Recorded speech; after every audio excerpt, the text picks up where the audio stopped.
നമ്മളിന്ന് ഉണ്ടാക്കാൻ പോകുന്നത് ഈസി ആയിട്ടുള്ളൊരു വീറ്റ് നൂഡിൽസ് റെസിപ്പിയാണ്. വെള്ളം ഒന്ന് ചൂടാകുമ്പോഴേക്കും നമ്മുടെ നൂഡിൽസ് കുറേശ്ശായിട്ട് അതിലേക്ക് ഇട്ട് കൊടുക്കാം.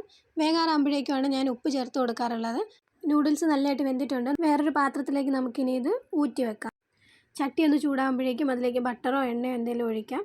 അതിലേക്ക് അരിഞ്ഞു വെച്ചേക്കുന്ന സവോള, ക്യാരറ്റ്, ക്യാബേജ്, പച്ചമുളക്, പിന്നെ കറിവേപ്പില ഇത്രയും കൂടി ഇട്ടിട്ട് നല്ലതായിട്ടൊന്ന് വഴറ്റിയെടുക്കാം. ഉള്ളിയൊക്കെ നല്ലതായിട്ട് വെന്ത് വരുമ്പോഴേക്കും അതിലേക്ക് തക്കാളിയും വെളുത്തുള്ളിയും കൂടി ചേർത്തിട്ട് നല്ലതായിട്ടൊന്ന് വഴറ്റിയെടുക്കാം. ഉള്ളിയും തക്കാളിയും എല്ലാം നല്ലതായിട്ട് വെന്ത് വന്നിട്ടുണ്ട്. ഇനി നമുക്കിതിനെ ഒരു പാത്രത്തിലേക്ക് മാറ്റി വെക്കാം.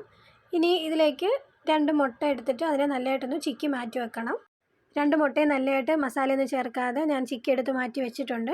ഇനി നമുക്ക് സ്പൈസസ് ആഡ് ചെയ്യാം. വഴറ്റി വെച്ചിരിക്കുന്ന വെജിറ്റബിൾസിലേക്ക് കുറച്ച് മുളക് പൊടി, മഞ്ഞൾപ്പൊടി, ഗരം മസാല, പിന്നെ കുറച്ച് കുരുമുളക് പൊടി ഇതെല്ലാം കൂടി നല്ലതായിട്ടൊന്ന് മിക്സ് ചെയ്തതിന് ശേഷം നമ്മുടെ സ്ക്രാമ്പിൾഡ് എഗ്ഗും കൂടി ചേർത്ത് കൊടുത്തിട്ട് അതിലേക്ക് നൂഡിൽസ് കൂടി ഇട്ടിട്ട് നമുക്ക് നല്ലതായിട്ടൊന്ന് മിക്സ് ചെയ്തെടുക്കാം. നൂഡിൽസും ആ മസാലയും കൂടി നല്ലതായിട്ട് മിക്സ് ആയിട്ടുണ്ട്.